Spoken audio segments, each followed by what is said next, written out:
L'INPS ha saltato molti, secondo noi per le valutazioni che facciamo almeno uno ogni 4, uno ogni 3 non ha avuto, che aveva diritto alla 14ª non ce l'ha avuta. Anche quest'anno dunque moltissimi pensionati, quasi il 25% degli aventi diritto secondo la CGIL, si sono ritrovati senza 14ª e la responsabilità è sempre dell'INPS. È assolutamente negativo il fatto che l'INPS non dia nessuna informazione su questo casino che ha combinato solo ed esclusivamente l'INPS. E non si presta attenzione a questo che è una situazione particolare, perché stiamo parlando delle pensioni più basse, dei redditi inferiori a circa 1.000 euro al mese, dai 750 ai 1.000 euro al mese, persone spesso molto anziane che hanno difficoltà a muoversi da casa a fare una telefonata, che dovrebbero essere seguite in modo diverso dall'INPS, e l'INPS invece si lava le mani e lascia questa gente allo sbaraglio e non riesce ad avere risposte e informazioni certe.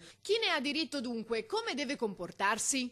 Se non l'hanno ricevuta a luglio, devono per forza a questo punto, visto che l'INPS ha chiuso ogni possibilità di intervento da parte sua, rivolgersi alle sedi dei sindacati dei pensionati e alle sedi del patronato per fare la domanda di ricostituzione della pensione per poter avere quei 400, 500, 600 euro di 14ª che su pensioni basse di 400-500 euro al mese sono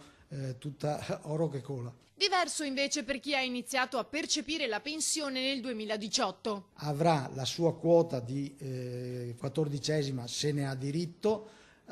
con la pensione di dicembre, quindi per il momento non deve fare niente perché e prenderà la quota in 12esimi per i mesi in cui è andato in pensione, ma li prenderà a dicembre. Se a dicembre non la prende, perché spesso succede anche questo, dovrà rivolgersi al sindacato o a un patronato per fare la domanda di ricostituzione per avere quella 14ª se è nelle condizioni di averla.